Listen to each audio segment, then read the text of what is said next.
Palestinians in the occupied West Bank city of Nablus have cleaned up a historic mosque a day after it was set on fire during an Israeli army raid.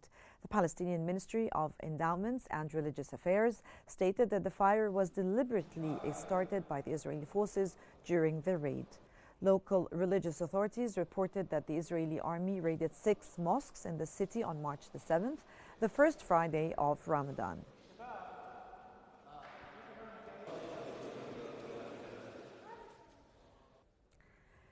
And 3 Palestinians have been injured by Israeli gunfire on Salahuddin Street in the central Gaza Strip. Israeli drone opened fire on civilians near El Junction on Salahuddin Street. Meantime, a Palestinian was injured by the Israeli gunfire in the town of Abasan El Jadida, east of Khan Yunis in the southern Gaza Strip.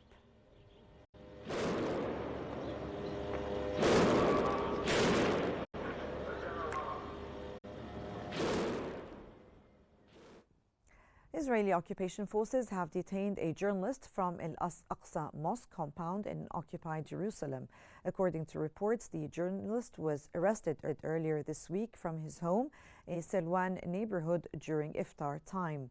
This incident is part of an ongoing pattern of Israeli forces targeting journalists in Jerusalem.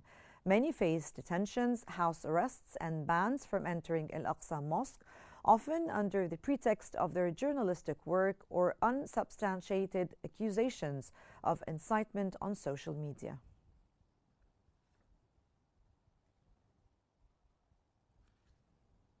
Israeli forces have fired 5 bullets and stun grenades during a raid on the village of Burqa, west of Nablus, in the northern occupied West Bank. The soldiers closed military checkpoints south of the occupied West Bank, preventing thousands of Palestinians from reaching their homes. They also closed entrances to several Palestinian villages near Bethlehem and in Beit Rima, near Ramallah. Israeli forces seized a number of Palestinian vehicles.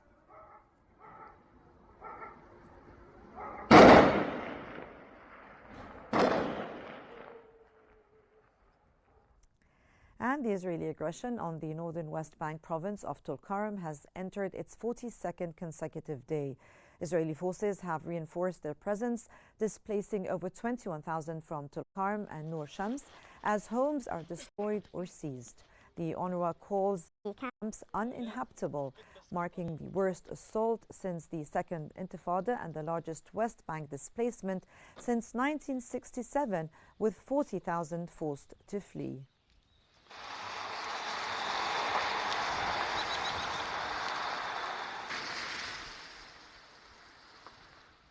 And Israeli forces are continuing their offensive in Jenin in the occupied West Bank for the 48th consecutive day. The Palestinian Information Center reported that Israeli forces are preventing mosques in the Jenin refugee camp from broadcasting the call to prayer, despite it being the holy month of Ramadan. The Israeli operation in Jenin began on January the 21st, days after the ceasefire in Gaza, with dozens killed, hundreds of homes destroyed, and thousands of families displaced.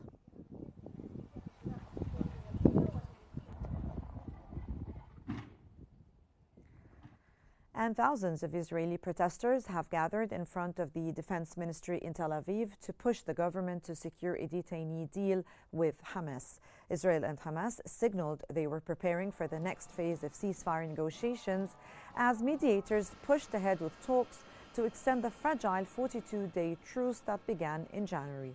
The Gaza ceasefire deal that took effect in January calls for the remaining 59 hostages in Hamas captivity to be freed in a second phase, during which final plans would be negotiated for an end to the war.